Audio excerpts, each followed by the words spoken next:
Ja, hier zijn we weer met de Le Mans filmpjes. En waar ik het nu met jullie over wil hebben is het volgende. Dat is optellen van de kaarten. Er was van de week iemand die vroeg naar het optellen van de kaarten. En ja, zelf gebruik ik dat heel erg vaak om te doen. En daarom wil ik dit graag ook met jullie delen. En wie weet dat jullie zelf ook zeggen van, hé, dat is fijn, dat wil ik ook doen. Nou, ik ga even een voorbeeldlegging neerleggen. Bijvoorbeeld het boek. Het voorbeeldlegging is zeg maar verleden, heden, toekomst. Nou, zeggen dat je het boek treft. En de roede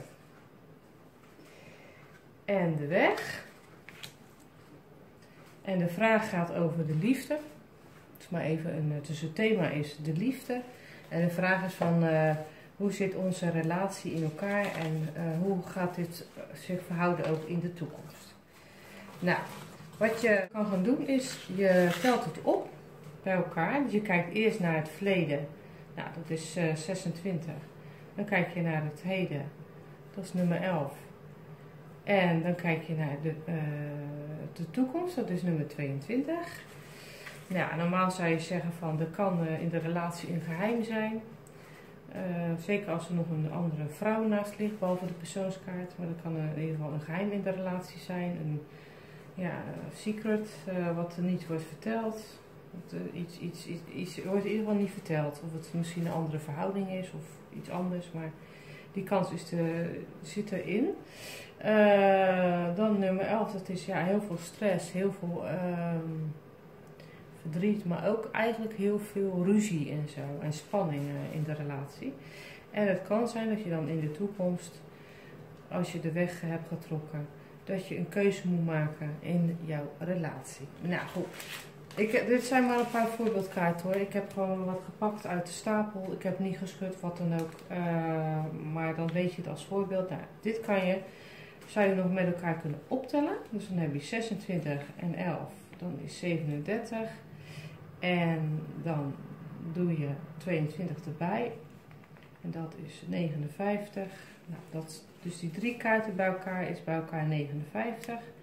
Doe je 36 ervan af. Want de Le Mans kaarten gaat tot met 36. Dus die trek je er dan weer van af. Dus dan wordt het 23. En ja, met recht. In dit, ook al heb ik zomaar wat gedaan. 23 staat voor de muizen. En de muizen, dat betekent in de relatie heel veel verdriet en angsten. Dus dat bevestigt maar weer wat je hier al hebt neergelegd, die drie kaarten. Dat je die angsten eigenlijk ook hebt. Helemaal goed, weet je wat, tenminste wat betreft duidelijkheid om het op te tellen en meer bevestiging te hebben in wat je eigenlijk misschien al wel wist of niet wilde weten. Nou, in ieder geval, wat je ook nog kan doen is dat je 26 en 11, de eerste twee kaarten bij elkaar optelt, dus 37. Nou, 37 min 36 weer is 1. Kan zijn dat je er ergens een bericht over krijgt. Het kan misschien zijn dat je partner tegen je zegt van joh, je hebt gelijk, dat jullie gesprek hebben gehad van ik zie het ook niet meer zitten of ik ga vreemd of in ieder geval of dat er iets gaande is. Dus dat zou al kunnen, dat je een bericht van krijgt. En inderdaad wat ik al zeg, de muizen. Dat is dan uit de kaart 11 en nee, dat is uit alle drie de kaarten. Dus je hebt, als je 26 en 11 bij elkaar optelt, dan krijg je op 37, nou dan kan er een bericht aankomen wat betreft je relatie. En als je dan zeg maar nog een keer 22 hier bij optelt, dan kom je aan de 59. Dus die drie kaarten bij elkaar. Min 36 is 23, dus dan komen die muizen uit. En wat je ook nog kan doen is dat je nummer 11, dus de tweede kaart, en de derde kaart 22 bij elkaar optelt. En dan kom je aan nummer 33 en dat is de sleutel. Ik zal even kijken, de sleutel, ja, en dan kan het zijn, hij ligt heel toevallig op zijn kop.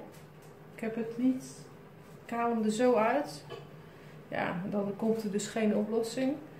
Maar ja, normaal gesproken heb je natuurlijk, kan het ook dat je niet met de kaarten werkt. En dan zou je hem zo hebben en dan zou er wel een oplossing kunnen komen. Maar ik vond het wel heel toevallig dat hij net andersom lag. Maar in ieder geval betekent, je gaat kiezen voor, ja, je moet gewoon, er wordt gewoon een keuze gemaakt en daardoor kan er een oplossing komen. Als je die keuze maakt, dan kan die oplossing er komen. Dat kan. Of de oplossing komt er niet. Ja, de meeste mensen die werken niet met omgekeerde kaarten, dus dan zou je hem zo kunnen hebben.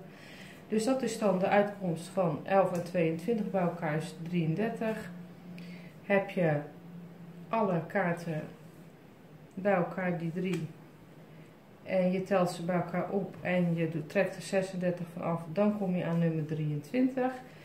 En dan kan je ook nog kijken naar inderdaad nummer 26 en 11, die je bij elkaar optelt. Dat is nummer 37. En dan komt eruit als antwoord nummer 1, dat is de ruiter. Ik zal hem er heel even bij pakken, dan kan je precies zien waar ik het over heb. En hij zal wel weer op de verkeerde stapel liggen. Ja, hij ligt hier. Nou, dus dat nummertje 1, de ruiter. Dus als je dus zeg maar nummer 26 en 11, die tel je bij elkaar op. Dan kom je aan 37, ik heb even hier staan. Dan kom je aan 37 en dat trek je natuurlijk 36 van is 1. Dat is de ruiter. Dus al met al.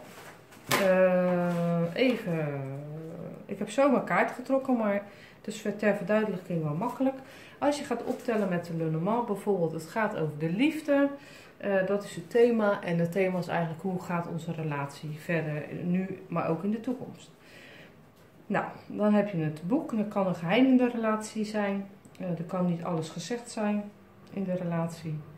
En dan hebben we heel veel stress en heel veel ruzies wat op het moment speelt in jullie relatie. En in de toekomst de weg, dus er zal echt een keuze gemaakt moeten worden. Je zal voor een keuze komen te staan. Nou, om het nog meer te verduidelijken, dat is altijd hartstikke leuk, want je kan nog goed de kaarten erbij. Met het optellen bedoel ik, is het hartstikke fijn, want dan weet je op een gegeven moment van dat extra betekenis, veel meer verduidelijking. Ik vind het echt super fijn om ermee te werken. Kijk maar wat je ermee doet. Het is voor mij altijd een soort bevestiging van nou kan ik er helemaal een mooi verhaaltje van maken. Want je hebt er maar 3, dat is niet zoveel. Dan kan je dan een mooie bij elkaar doen. En je kan al die getallen zo bij elkaar optellen. En er komt altijd een mooi verhaal, maar ja, een duidelijk verhaal uit naar voren. Nou, dit heb ik al gezegd. Nou, er zullen toch ook wel weer heel veel angsten zijn en er kunnen ook wel heel veel tranen vloeien. Nummer 23 wat de uitkomst betreft. Ik leg hem heel even hier neer. Dus dat is de uitkomst nummer 23. De uitkomst is ook de ruiter. Van er gaat een bericht zal er komen. Kan er communicatie zijn tussen jullie. Dus jullie dingen, dat er iets naar voren komt. In ieder geval komt er een bericht aan wat betreft jullie relatie. En dan hebben we nummer 33 en dat is de sleutel. Ja, heel toepasselijk lag die zo toen ik hem uit de stapel haalde. Dus er komt geen oplossing.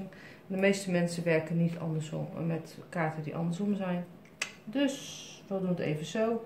Er kan een oplossing komen, maar dan is het wel de bedoeling dat je die keuze gaat maken. Anders blijft alles natuurlijk wel bij hetzelfde. Want die staat er echt. Het kan ook wel zijn dat ik zeg van nee, die man die maakt een keuze. Maar in feite staat hier dat je zelf een keuze gaat maken. En de kaarten zijn altijd geënt op, als jij de vraag hebt, dat de kaarten voor jou liggen. Nou, ik hoop dat jullie dit filmpje leuk hebben gevonden. En speel er een beetje mee. Dan kan je dat leuk met de kaarten doen. Ik ga nog even een 9 kaartlegging leggen. En dan met hetzelfde, ook met voorbeelden, En dan kan je dat ook nog even zien als je graag een 9 kaartlegging wil leggen. Je hoeft trouwens niet altijd met verleden, heden en toekomst te werken. Dat is maar net wat je wil. Dan weet je dat in ieder geval. Je kan ook zeggen dat je bijvoorbeeld die 3 kaarten hebt en dat het gewoon slaat op het heden. Maar verleden, heden, toekomst is vaak wel zo dat je even terug kan grijpen naar het verleden van is het inderdaad zo erg gebeurd. Dus dat is vaak waarom ze zo met kaarten werken. Nou, tot het volgende filmpje.